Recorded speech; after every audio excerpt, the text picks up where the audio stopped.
اپنی کامل علم کے مکمل اعتراف کے ساتھ اور باب مدینۃ العلم سے ملنے والی ہرات پر مکمل اعتماد کے ساتھ میں جتنی دیر گفتگو کروں میری زبان سے نکلنے والا ایک ایک لفظ وصول کیجئے گا. اگر وصول ہو جائے تو بس اتنا بول دینا. میرا خطاب علی کو سوچنے والوں سے نہیں بلکہ مظلوم کربلا کے ان عزاداروں سے ہے جو گلی گلی شہر شہر یزید وقت کی آنکھوں میں آنکھیں ڈال کر کہتے ہیں لگائی جاتی ہے ماتم پہ پابندیاں جتنی صدائیں اتنی ہی سینوں سے بلند ہوتی ہیں. شبیر کے ماتم کو فتووں سے روکنے والوں ہوائیں بھی کیا کبھی مٹھی میں بند ہوتی ہیں.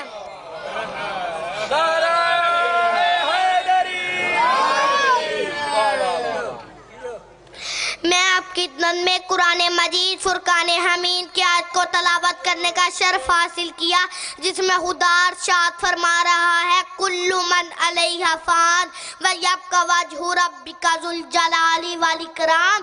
قیامت کے دن ہر شے فنا ہو جائے گی باقی رہے گا تو بس اللہ کا چہرہ جو جلال والا بھی ہے جو عزت والا بھی ہے.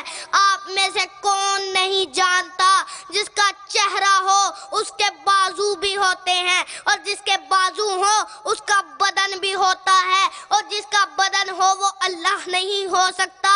اب آپ کی مرضی یا چہرے والا اللہ تلاش کرے یا اللہ کا چہرہ تلاش کرے. کوفے کا منبر تھا, علی ابن ابی طالب نے آیت پڑھی. صحابہ نے پوچھا مولا اللہ کا کون سا چہرہ ہے جو باقی رہے گا؟ میرے مولا علی نے منبر کی بلندی سے بیٹھ کر فرمایا اے لوگوں جسے موت کے بعد بھی موت نہیں وہ اللہ کا چہرہ میں علی ابن ابی طالب ہوں. مردے جگانا کبھی سورج ابارنا ایک ایک صفت تجھ میں ہے پروردگار کی. دنیا سمجھ رہی ہے جنہیں فضائل تیرے وہ صرف جھلکیاں ہیں تیرے میسم میں تمار کی. پوری کائنات کے ملا بے اکٹھے ہو کر ثابت نہیں کر سکتے آدم کے سجدے کے انکار کے علاوہ ابلیس کی کوئی اور غلطی ہو. کوئی کرمنل ریکارڈ موجود نہیں تھا. یا اللہ تو رحمان و رحیم ہے پہلی غلطی سمجھ کر معاف کیوں نہیں کیا؟ ادھر ابلیس نے سجدے کا انکار کیا ادھر اللہ نے لعنت کا توق اس کے گلے میں ڈال کے یہ قانون بنا دیا کہ جب میں صفی اللہ کے منکر کی عبادت قبول نہیں کرتا تو میں علی ولی اللہ کے منکر کی عبادت قبول کیسے کر سکتا ہوں؟ علی کی معرفت حاصل کرنے کی کوشش کرو. سورج پلٹانے والے کو علی نہیں کہتے. یہ کام تو ملتان کا شہنشاہ شاہ شمس بھی کر سکتا ہے.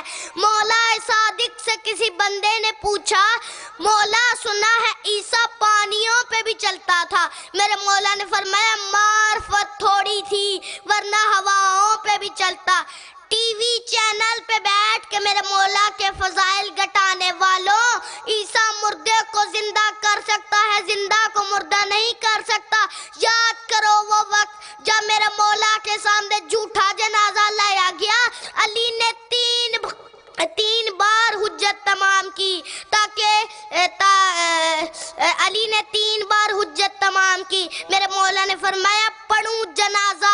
میرے مولا نے جنازہ پڑھا دیا اور وہ لگے اٹھانے. میرے مولا نے فرمایا جو مرتا ہے جسے مرنا ہے روح زندہ رہتی ہے.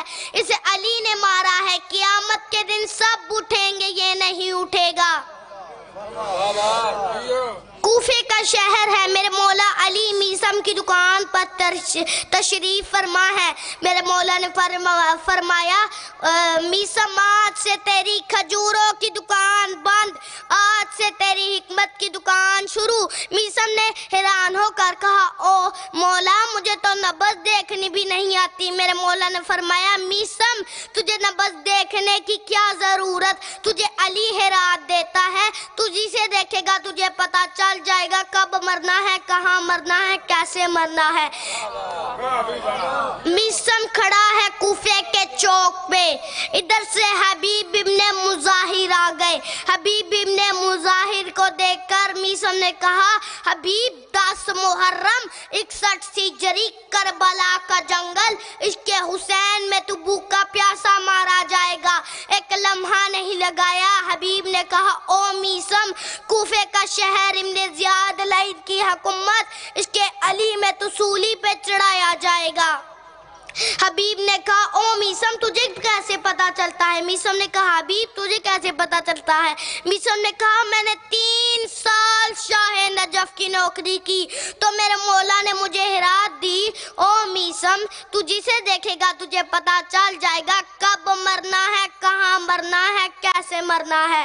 حبیب نے کہا او میثم اتنی دیر لگا دی ہرات لینے میں؟ تو نے 3 سال شاہ نجف کی نوکری کی اور میں نے 3 دن حسین علیہ السلام کی رضا انصاف کی۔ معرفت حاصل کرنے کی کوشش کرو، محبت کے زمانے گئے اب عشق کا دور ہے۔ زمانے نے محبت کے قدم ڈگمگاتے ہوئے دیکھے ہیں، عشق کو بغیر زباں پہ سولی پہ بولتے ہوئے دیکھا ہے۔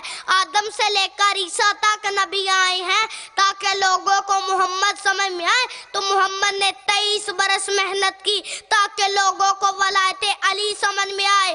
ولایت علی کی سب سے بڑی مبلغہ کا نام ہے زینب عالیہ۔ میرا سلام اس پاک بی بی کی دہلیز پر جس کی چادر حسین علیہ السلام کے لیے لوائے الحمد بن گئی۔ معراجیں 2 ہیں، ایک معراج مصطفیٰ، ایک معراج دین مصطفیٰ۔ دین مصطفیٰ کو معراج کرائی ہے زینب عالیہ نے۔ یہ قافلہ شام نہیں جا رہا، ابتدا میں زینب عالیہ سے سدرۃ المنتہا سے گزر رہا ہے تو جو دربار تھا ملعون کا، تخت پہ بیٹھا ہوا تھا یہ لانتی۔ 36 ملکوں کے سفیر بیٹھے ہوئے تھے۔ 36 ملکوں کے سفیروں نے کہا یزید آخر تجھے کیا مجبوری تھی کہ تو نے اپنے ہی نبی کا بیٹا قتل کروا دیا؟ جس کا کلمہ پڑھتے ہو اس کا ہی بیٹا قتل کروا دیا۔ یزید ملعون نے تخت پہ کھڑے ہو کر کہا حسین میرے اختیار کو نہیں مانتا تھا، اختیار کا لفظ آنا تھا۔ ادھر کڑیوں میں سے قرآن کی آیت اٹھی غیور زینب عالیہ نے مخاطب ہو کر کہا یزید میں تجھ سے کچھ کہنا چاہتی ہوں۔ تیرے دربار میں روشندان میں سے آ رہا ہے ہواؤں کا شور، تھوڑی دیر کے لیے ہواؤں کا شور روک۔ اتنا جملہ کہنا تھا۔ یزید نے کہا علی کی بیٹی میں ان ہواؤں کے شور کو نہیں روک سکتا۔ بی بی نے کہا یزید تیرے دربار میں کھڑے ہیں گھوڑے بار بار پاؤں اٹھاتے رکھتے ہیں، دربار میں ہے ٹاپوں کا شور، تھوڑی دیر کے لیے ٹاپوں کا شور روک۔ اتنا جملہ کہنا تھا۔ یزید نے کہا علی کی بیٹی میں ان گھوڑوں کے ٹاپوں کو نہیں روک سکتا۔ بی بی نے کہا یزید تیرے دربار میں کھڑے ہیں اونٹوں کی گلوں میں بنتیاں ہیں گھنٹیاں، اونٹ بار بار گردن کو حرکت دیتے ہیں، گھنٹیوں میں سے آتا ہے شور، تھوڑی دیر کے لیے گھنٹیوں کا شور روک۔ اتنا جملہ کہنا تھا۔ یزید نے تڑپ کر کہا علی کی بیٹی کیوں بار بار وہی بات کر رہی ہو؟ کبھی کہتی ہو ہوا روک، کبھی کہتی ہو اونٹوں کی گردنوں کو روک، کبھی کہتی ہو گھوڑوں کے ٹاپوں کو روک۔ تجھے نہیں پتا انسان ہو کے ہوا کیسے روکوں، انسان ہو کے اونٹوں کی گردنوں کو کیسے روکوں، انسان ہو کے گھوڑوں کے ٹاپوں کو کیسے روکوں؟ اتنا جملہ سن کر بی بی تو 2 قدم آگے بڑھی۔ بی بی نے کہا اسکدو خاموش ہو جا۔ اتنا جملہ کہنا تھا، ہوا رک گئی۔ اتنا جملہ کہنا تھا، جس گھوڑے نے پاؤں اٹھایا تھا اس نے نیچے نہیں رکھا، جس اونٹ کی گردن ہلی تھی اس کو جنبش نہیں آئی، جس گھوڑے نے پاؤں اٹھایا تھا اس نے نیچے نہیں رکھا، جس کا ہاتھ اٹھا تھا اس کے نیچے نہیں ہوا، جس کا آنکھ کھلی تھی اس کی بند نہیں ہوئی۔ یزید کا پورا دربار پتھر کا ہو گیا، اس کے ناپاک بدن کی روح واپس آئی، بدن پہ پسینہ آیا۔ یزید نے کہا علی کی بیٹی یہ کیا کر دیا؟ پورے کا پورا دربار ہی پتھر کا کر دیا۔ ہر انسان بت بن کر کھڑا ہو گیا۔ بی بی نے کہا یزید اب بتا قیدی تو ہے یا ہم ہے؟ میرے اذن کے بغیر تو سانس نہیں لے سکتا، تیرے دربار میں حرکت نہیں ہو سکتی۔ دربار کے کونے سے موزن اٹھا، علی کا خطبہ رک جائے تاکہ علی کے بیٹے کی خطبے کی باتیں لوگ نہ سن سکے. انہوں نے اونچی آواز میں اذان دینی شروع کی. انہوں نے سوچا علی کی بیٹی ہوا روک سکتی ہے, علی کی بیٹی گھوڑوں کے ٹاپوں کو روک سکتی ہے, علی کی بیٹی اونٹوں کی گردنوں کو روک سکتی ہے. بیٹی جو علی کی ہے وہ اذان نہیں روکے گی. ادھر موذن اشہد ان محمد الرسول اللہ پہ آیا. بی بی نے ہاتھ کا اشارہ کیا, موذن کے لب بند ہوئے. بی بی نے کہا یزید تو نے اس لیے اذان دی تھی کہ میرا خطبہ رک جائے تاکہ میرے خطبے کی باتیں لوگ نہ سن سکے. بی بی نے کہا یزید دربار تیرا ہے, مشیر تیرے ہیں, مفتی تیرے ہیں, تخت تیرا ہے, سپاہی تیرے ہیں. اگر تجھ میں اتنی ہمت ہے تو موذن سے کہہ اذان سے میرے نانے کا نام نکال کر تیرے نانے کا نام لے. یزید نے کہا نہیں لے سکتا. بی بی نے کہا اچھا تو پھر مان, ہم درود والے ہیں تو لعنت والا ہے. قدرت نے کچھ اس طرح سے سوارے ہیں محمد, ہر دور کے ہر شخص کو پیارے ہیں محمد. اکثر در زہرا پر آ کر جبریل نے سوچا پیغام کس کو دوں, یہ تو سارے کے سارے ہیں محمد.